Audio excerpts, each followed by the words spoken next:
আসসালামু আলাইকুম গাইস। এটা ফিরাউলিয়ার দেশ। ইসলামদারি ফিরাউলিয়া পাগলরাই এগুলা করছে ইসলামদারি করছে। 360 জন অলির কয়েকজন অলি আমরা বাংলাদেশও আছে, কয়েকজন অলি বাংলাদেশও আছে। এই যে পাগলের চুল কাটা দেয়, দাড়ি কাটা দেয়, এইটা করে সেইটা করে, এটাও কিন্তু ঠিক না। ইসলামের অবমান্য না হয় চুল কাটা দিলে। এটা কি জানে যারা চুল কাটা দেয়? আর এই যে একজন একটা ভুল করতেই পারে, সে ভুল কইরা মাপ চাইছে, তারপরেও হয় নাই। মোল্লারা কি চাইতেছে? পাগলরা যদি কেফায়, আবার নতুন করে বাংলাদেশও আবার ইসলাম জারি করব। এটা মোল্লাদেরকে বলতাছি, নতুন করে আবার ইসলাম জারি করব। শয়তানে দেশ বইরা গেছে, এই কারণে আবার নতুন করে ইসলাম জারি করব। পাগলটারে কেপাইস না, পাগলটার উপরে, মাজারের উপরে, এগুলার উপরে কথা বলা বন্ধ কর। জানস তো পাগলের জোর কেমন? জানস? জানি না থাকলে এইগুলা নিয়ে বিষয় নিয়ে কথা করা বন্ধ কর।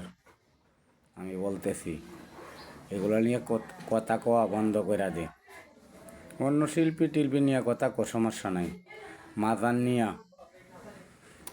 নিয়ে পাগল নিয়ে কথাবার্তা বলিস না, এটা বন্ধ করে দে।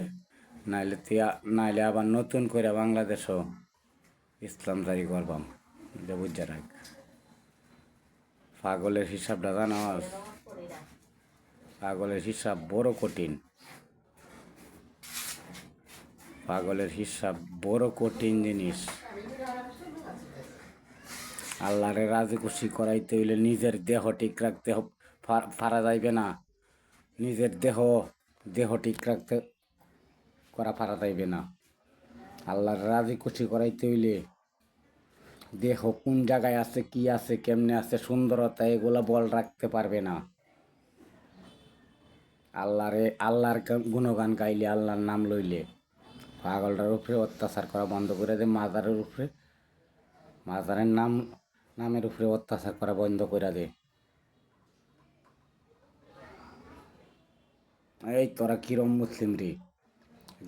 একজন মাটি দিছে লোক, তারে আবার গাত থেকে কবর থেকে তুললিয়া তারে ফুরছস। এই কারণে বলতাছি, নতুন করে আর বাংলাদেশে ইসলাম দাঁড়িটা করাইস না। যদি করাসতে রক্তের বন্যা বইব। পাগল কেঁপে গেলে রক্তের বন্যা বইব। পাগলের হিসাবটা কি জানস? পাগলে বাঘের মুহ বইয়া সাধন করে, পাগলের হিসাব এই সিস্টেম। পাগলে বাঘের মুহ বইয়া সাধন করছে। কেন কয় পাগল মরলে বাতি জ্বলে, মোল্লা মরলে জ্বলে না? কানার দলে এই কথাটা বোঝে না।